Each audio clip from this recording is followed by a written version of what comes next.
తర్వాత ఒక మూవీ ఈవెంట్లో ఒక సెన్సేషనల్ స్పీచ్ ఇవ్వడానికి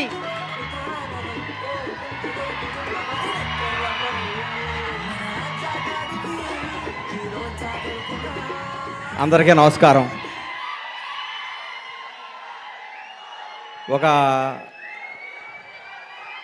7-8 సంవత్సరాల తర్వాత నాకు కిక్కినిచ్చిన సినిమా ఈ లిటిల్ హార్ట్స్.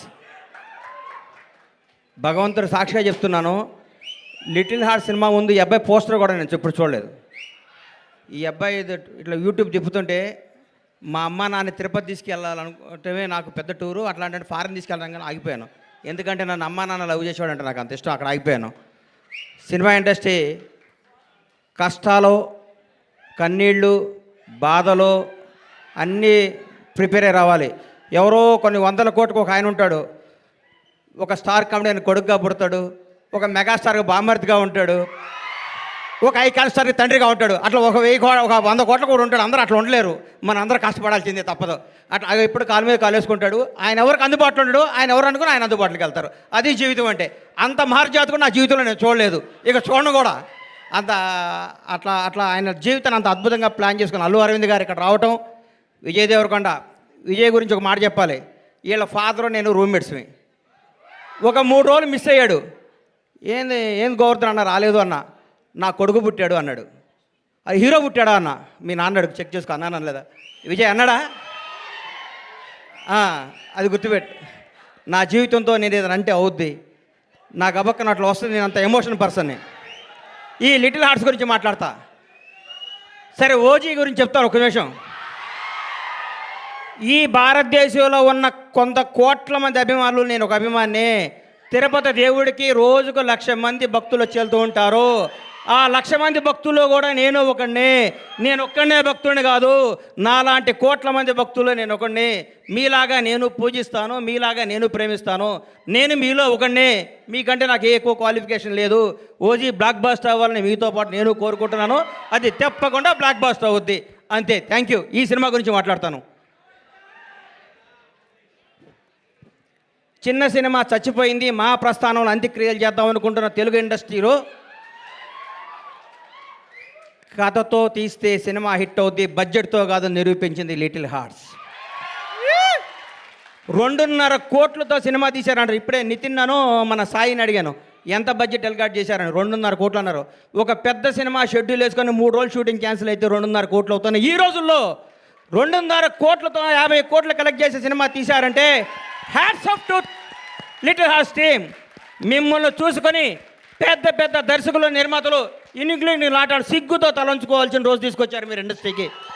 నిజంగా ఇక సినిమా చూడండి, చిన్న సినిమా చూడండి, పెద్ద హీరో 500 కోట్ల బడ్జెట్ ఉంటుంది తీస్తారన్న రోజుల్లో 2.5 కోట్లతో యావత్ తెలుగు ఇండస్ట్రీ, తెలుగు సినిమా, తెలుగు ప్రజలందరినీ థియేటర్కి పరిగెత్తించారు.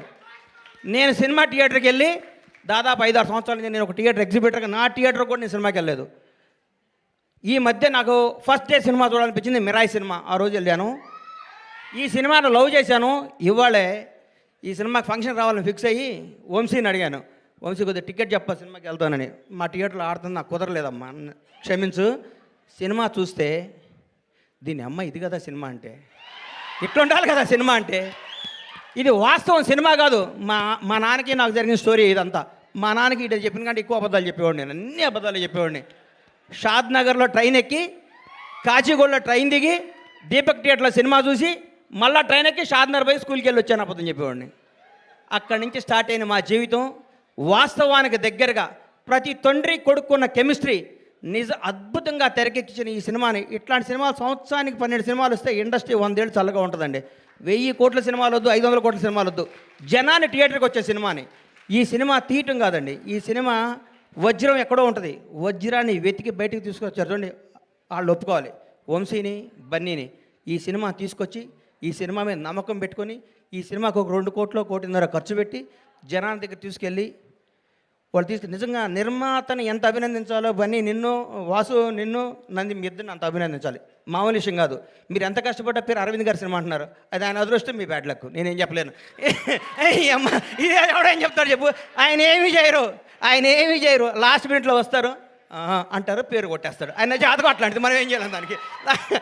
అది ఇట్లాంటి సినిమాని ఇట్లాంటి సినిమాని ఈటీవీ విన్ మహానుభావుడు గౌరవనీయులు రామోజీరావు గారు ఏ బ్రహ్మముహూర్తాన ఈటీవీ సంస్థని, ఈనాడు స్టూడియోని, రామోజీ ఉషాకిరణ్ మూవీస్ని స్థాపించారు. కానీ ఎంతమంది గొప్ప నటుల్ని మౌన పోరాటం దగ్గర నుంచి, మయూరి సినిమా దగ్గర నుంచి, ప్రతికంఠ సినిమా దగ్గర నుంచి, ఒక 25 ఏళ్ల ముందు నువ్వే కావాలి సినిమా దగ్గర నుంచి కొత్త టాలెంట్లని, కొత్త భక్తుల్ని పరిచయం చేస్తూ ముందుకు తీసుకెళ్తూ ఎంతోమందికి జీవనోపాధి కల్పించిన రామోజీరావు గారికి హృదయపూర్వకంగా, దివిలో ఉన్న రామోజీరావు గారికి మనస్ఫూర్తిగా శిరస్సు వంచి నమస్కారం చేస్తున్నాను. ఈటీవీ సంస్థకి అలాగే చేస్తున్నాను.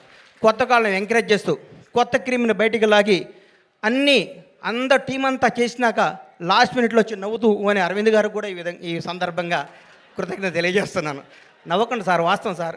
మీ షర్టు నలగదు, మీ మనసు నలగదు, మీ హెయిర్ స్టైల్ మాలదు, మీరు మాత్రం డబ్బు సంపాదిస్తుంటారు. అది మీ అదృష్టం, దానికి ఎవడం చేయలేడు. ఇలాంటి సినిమా తీసిన మౌళి, నీకు మాట చెప్తున్నానమ్మా, ఈ 20 రోజులు జరిగిందంతా అబద్ధం, ఒక కల్పన, ఒక 3D అనుకో, కళ్ళజోడిది. ఈ సినిమా రిలీజ్ ముందు రోజు నువ్వు ఉన్న స్టేటస్ మీదే ఉండు. నేను అలాంటి నీ దగ్గరికి వస్తారు, మౌళి గారు మీరు 6 అడుగులు హైట్ ఉన్నారండి, మీ ముందు విజయ్ దేవరకొండ, మహేష్ బాబు ఏం పనికి వస్తారని అంటారు. అవన్నీ నమ్మకోకు. నువ్వు ఒక చంద్రమోహన్ లాగా ఇండస్ట్రీని ఏలాలని కోరుకుంటున్నా. గ్రేట్ లెజెండరీ యాక్టర్ చంద్రమోహన్ గారు ఏమి సినిమాలు తీశారు, చచ్చిపోయేదాకా యాక్ట్ చేశాడు. అది వాస్తవాన్ని నమ్మమ్మ. మీ ఎవరు వయసు మీది గాజువాక, మీ గాజువాక బేస్ని మర్చిపోకు. ఈ ఫిలిం నగరు, ఈ సినిమా, ఈ ట్వీట్లు, ఈ ఫోటోలు, ఈ పొగడ్తలు, ఇదంతా అబద్ధం. ఇంటికి వెళ్ళావా నువ్వు వాస్తవానికి వెళ్ళిపో. నేను రోజు ఇంటికి వెళ్ళి నా షాద్నగర్ కోళ్ళ ఫారం గుర్తించుకుంటా, లేకపోతే వీళ్ళు మన బతకనేరు. ఇక్కడ ఈ మాఫియా మన బతకనేదు. ఈ మాఫియాకి దూరంగా ఉండాలంటే మనం బేస్ మీద ఉండాలి. తప్పకుండా ఎవడు బాగుంటే అబ్బబ్బబ్బబ్బ ఎంత పొడుగుందో ఆయన ఇది అంటారు. నువ్వు నమ్మకో. నేను 5 అడుగుల హైటే ఉన్నాను, నేను మంచి నటుణ్ణి, నేను చంద్రమోహన్ లాగా ఉండాలి అనుకో. ఒకటి గుర్తుపెట్టుకో, నాకు ఒకటి గుర్తు బాగా. మెగాస్టార్ చిరంజీవి గారికి 1 year గ్యాప్ వచ్చింది. శ్రీకాంత్ అనే సినిమా పెళ్లి సంత తీసాడు అరవింద్ గారు, ఇండస్ట్రీ ఇటు కొట్టారు. అబ్బా శ్రీకాంత్ అని అయిపోయాడు, ఇక అది అన్నారు. ఒక స్టార్ను మనం ఏం చేయలేం. ఎవరో ఒక 100 కోట్లకు మెగాస్టార్ పుడతాడు. అట్లాంటి టచ్లో నువ్వు స్టారుగా, నువ్వు మంచి నటుడివి, నువ్వు మంచి నటుడిగా ఉండాలని మనస్ఫూర్తిగా కోరుకుంటున్నాను. నేను విష్ చేస్తున్నాను, నేను ఆశీర్వదిస్తున్నాను, నేను హెచ్చరిస్తున్నాను. ఈ పొగడతలో నమ్మకో. రౌడీ షర్ట్ ఇచ్చాడు, మహేష్ బాబు ట్వీట్ వేసాడు, బండ్లా గణేష్ చేశాడు, ఇవన్నీ అబద్ధాలు. ఇది నిన్ను బ్లెస్ చేయడానికి, నీకు విషయం చెప్పడానికి చేస్తారు. ఇది ఈరోజే, ఇంకో ఫ్రైడే ఇంకో మోడీ వస్తాడు, ఇంకో ఫ్రైడే ఇంకొకడు వస్తాడు. ప్రతిదానికి ప్రిపేర్ అయ్యిండు. ఎప్పుడు జాగ్రత్తగా ఉండు. దయచేసి దురలవాట్లు చేసుకోకు, దురలవాట్లు చేసుకోకు. ఎవరిని నమ్మకు, నమ్మినట్టు ఉండు, వాస్తవంగా బతుకు, అద్భుతంగా కథలు చేసుకో, నటుడిగా పేరు తెచ్చుకో. మీ అమ్మ నాన్న తలెత్తుకునే తిరిగే విధంగా, నీ బంధువులందరూ మౌళి మా ఫ్రెండ్ అని చెప్పుకునే విధంగా, ఇండస్ట్రీ అంతా నిన్ను చూసి ఆనందపడే విధంగా మనస్ఫూర్తిగా ఉండాలని కోరుకుంటూ, నన్ను ఈ ఫంక్షన్ తీసుకురావడానికి కారణమైన మిత్రుడు బన్నీవాసు, వంశీ నందిపాటికి, ఈటీవీ వినివారందరికీ కృతజ్ఞతలు తెలియజేసుకుంటూ, ఇలాంటి సినిమాలు మీరు ఆశీర్వదించాలి, థియేటర్కి రావాలి, చిన్న సినిమాలు బతకాలి, చిన్న సినిమాలు బ్లాక్ బాస్టర్ కొట్టాలి. ఒక సినిమా 2 రోజులు షెడ్యూల్ వేస్ట్, ఒక సినిమాది సూపర్ హిట్ కొట్టిన సినిమా చూసి మనందరూ గర్వపడాలని కోరుకుంటూ సెలవు తీసుకుంటాను. థ్యాంక్ యూ అన్న ఒక్క నిమిషం. హిట్ కొట్టిన తర్వాత షర్ట్ మారుతుంది, ప్యాంటు మారుతుంది, కానీ లోపల మౌలి అలాగే ఉంటాడు అన్న. అదే మారదు. Thank you. ఈ మాట నాకు ఇస్తున్నాం. ఇది వాస్తవం అమ్మా. వాస్తవం మీద బతికే లాంగ్లో బతాం. ఒకటి గుర్తుపెట్టుకో. ఒక హీరో గురించి చెప్తా నీకు. వాస్తవానికి దగ్గరగా ఉండే ప్రతిరోజు అల్లు అర్జున్తో నేను సినిమా తీసా. సాయంత్రం పడుకునే ముందు అనుకుంటాం, ఈ ప్రపంచంలో ఈ బన్నీకి నేను తప్ప ఎవడో క్లోజ్గా అనుకుంటాం. అల్లి మనకి సన్ రైజ్కి మళ్ళీ మారిపోతుంది పరిస్థితి. ఆ రోజు ఫ్రెష్గా చూస్తాడు. అల్లు అర్జున్లా బతుకు, టాలెంటే నమ్ము, టాలెంట్నే ఎంకరేజ్ చేయి. ఇక్కడ ఎవడో రిలేషన్ కాదు, నీ టాలెంటే నీ బంధువు, నీ టాలెంటే నీ success. All the best. Thank you. Oh, that is Bandla Ganesh garu for you all. Oh my God, Mauli garu had enough kada, కూర్చోండి.